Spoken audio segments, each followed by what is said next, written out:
आज हम करते हैं exercise 20.1 matric maths. Question number 1 करते हैं, जिसमें कहा गया है कि use discriminant to find the nature of the roots of the following equations. ये मैं लेक्चर पहले दे चुका हूँ कि जनाब नेचर ऑफ रूट्स डिपेंड करता है किसके ऊपर, डिस्क्रिमिनेंट के ऊपर। तो हम डिस्क्रिमिनेंट मालूम करेंगे सबसे पहले। तो अब यहाँ पर ये क्वाड्रेटिक इक्वेशन है आपके पास स्टैंडर्ड फॉर्म के अंदर, ठीक है। अब यहाँ पर सबसे पहले आप लिखें कि आपके पास ए कौन सा है, बी कौन सा है और सी कौन सा है। तो यहाँ पर जो हमारे पास है value of a, value of b और वैल्यू ऑफ सी हमने लिखनी है, ठीक है। तो ये वैल्यू लिख देते हैं अपन। तो जनाब ए की वैल्यू यहाँ पर, ए का मतलब है कोफिशिएंट ऑफ एक्स स्क्वायर, कौन सा है 1। बी का मतलब है कोफिशिएंट ऑफ एक्स, कौन सा है 5।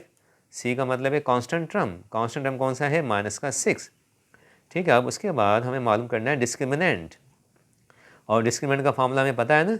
डिस्क्रिमिनेंट का मतलब है डेल्टा, जो कि इक्वल होता है किसके, बी स्क्वायर -4ac के। तो डेल्टा का मतलब है डिस्क्रिमिनेंट, और जिसका फार्मूला ये है हमारे पास, ये हमें फार्मूला याद होना चाहिए। अब इसमें वैल्यू पुट कर देते हैं। बी की वैल्यू कौन सी है 5, ठीक है, -4। ए की वैल्यू कौन सी जनाब 1, और सी की वैल्यू कौन सी है -6। तो जनाब क्या हुआ, 5 का स्क्वायर 25, माइनस प्लस 4 × 1 4, 4 6 24। तो आपके पास आंसर कितना आ गया, 25 + 24, ये हो गया 49। अब ये डेल्टा यानी कि डिस्क्रिमिनेंट 49 आ गया आपके पास। अब आप लिखेंगे कि ये आपके पास जो 49 आया ये क्या है, नेगेटिव है, पॉजिटिव है या ज़ीरो है। तो जनाब ये पॉजिटिव है। तो पॉजिटिव पे क्या होता है, रियल होता है। मगर पॉजिटिव भी कौन सा, परफेक्ट स्क्वायर के नॉन परफेक्ट स्क्वायर। तो जनाब ये परफेक्ट स्क्वायर है। तो हम इसको ऐसे लिखेंगे, since delta is greater than 0 and delta is perfect square, और ये परफेक्ट स्क्वायर भी है, ठीक है।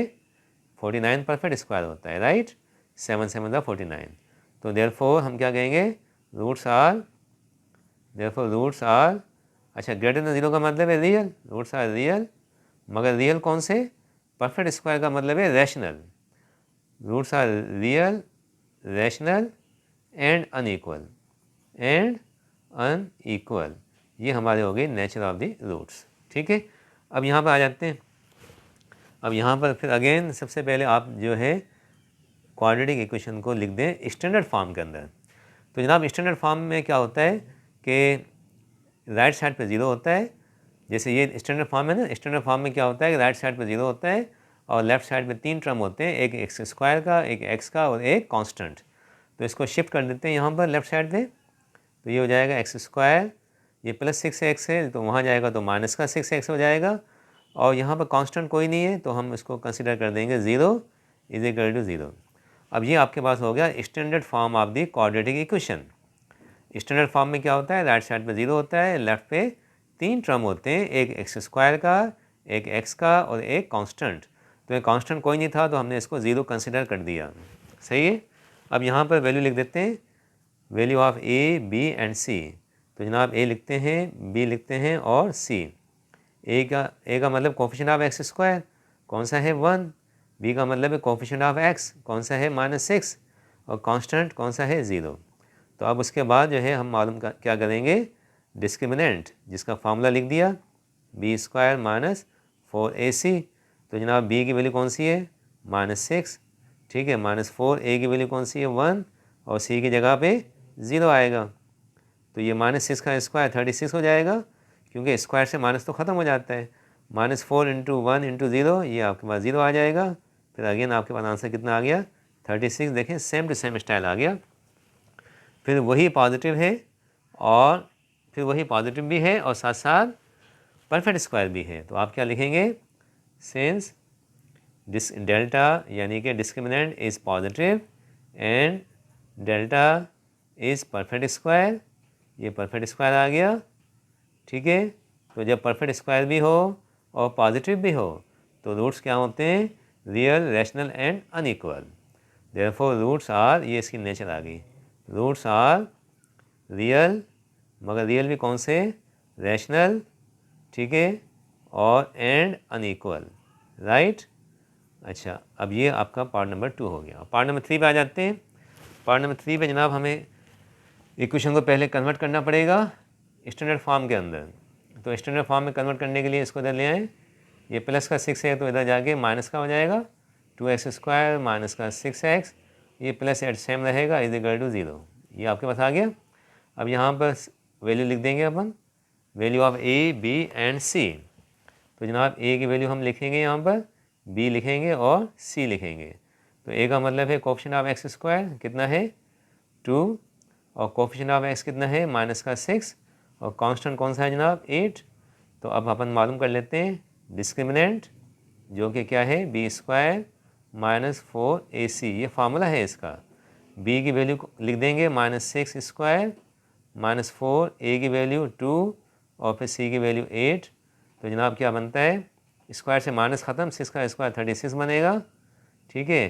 4 टू द 8, 8 टू द 64 बन जाएगा, और फिर इसको आप माइनस कर देंगे, ठीक है। तो फिर कितना बनता है जनाब आपके पास, माइनस का 28 बनेगा ये आपके पास। अब ये माइनस का 28 यानी कि ये नेगेटिव आ गया। तो अब आप क्या लिखेंगे, डिस्क्रिमिनेंट इज, आप यहाँ लिखेंगे since discriminant is less than 0 यानी कि negative, therefore roots are, negative पे क्या होता है, रूट्स आर नॉन रियल, ठीक, non real and unequal, non real and unequal. और इसको आप चाहें तो आप ऐसे लिख दें, नॉन रियल का मतलब क्या होता है, नॉन रियल को आप चाहें तो आप इसको ऐसे लिख दें कॉम्प्लेक्स और इमेजिनरी, तो एक ही बात है, ठीक है। तो नॉन रियल को हम कॉम्प्लेक्स और इमेजिनरी भी कहते हैं। तो ये इसका आंसर आ गया। अब आ जाते हैं पार्ट 4 पे।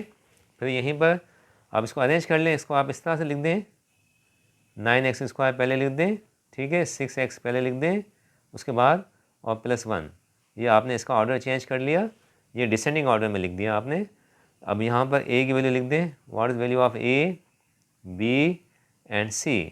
तो हम जानते हैं कि यहाँ पर a का मतलब होता है कोफिशिएंट ऑफ x² यानी कि 9, b का मतलब होता है कोफिशिएंट ऑफ x, ये है 6, और c का मतलब होता है कांस्टेंट जो कि 1 है। अब अपन निकाल लेते हैं क्या, डिस्क्रिमिनेंट, इसका फॉर्मूला क्या है b² माइनस 4ac, ठीक है। तो जनाब b की वैल्यू अपन लिख देंगे, b की जगह क्या आएगा 6² माइनस 4, a की वैल्यू कौन सी है 9, और c की वैल्यू कौन सी है 1। तो जनाब 6 का स्क्वायर कितना बनता है, 6 6 36 और 9 4 36, तो ये आपके पास क्या आ गया, 0 आ गया। तो जब 0 आ जाता है तो अपन क्या कहते हैं, since discriminant is 0 therefore roots are, 0 पे हम क्या कहते हैं, roots are rational and equal, rational and equal. ये आपकी नेचर आ गई, ठीक है। अब रैशनल को चाहें तो रियल भी आप लिख सकते हैं, कोई इशू नहीं है, क्योंकि रैशनल इज़ आल्सो रियल। अब अगर इसको आप रैशनल की बजाय अगर रियल भी लिखना चाहें तो कोई प्रॉब्लम नहीं।